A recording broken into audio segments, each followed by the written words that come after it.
बॉलीवुड के सितारे, हम सबके प्यारे सुशांत सिंह राजपूत अब इस दुनिया में नहीं रहे। प्रस्तुत है उनकी भावभीनी श्रद्धांजलि में ये गीत।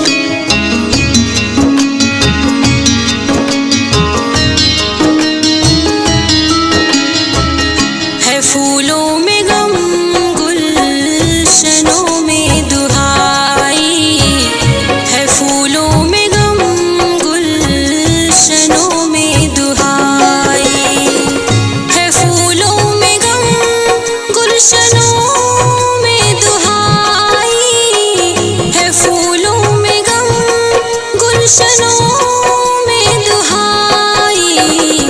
बड़ी याद आएगी तुम्हारी विदाई, बड़ी याद आएगी तुम्हारी विदाई, है फूलों में गम, गुलशनों में दुहाई।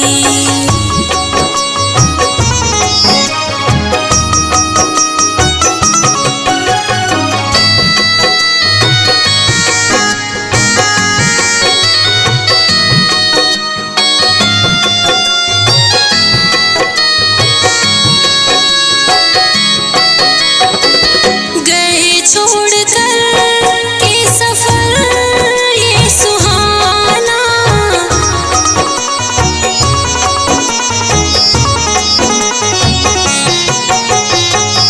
गए छोड़कर के सफर ये सुहाना, गए छोड़कर के सफर ये सुहाना। तुम्हें दोस्तों की नहीं याद आई, तुम्हें दोस्तों की नहीं याद आई, है फूलों में गम, गुलशनों में दुहाई।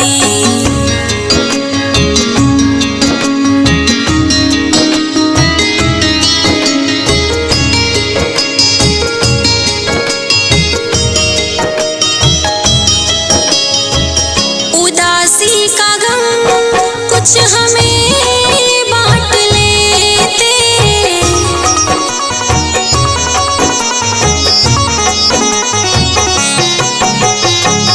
उदासी का गम कुछ हमें बांट लेते, उदासी का गम कुछ हमें बांट लेते।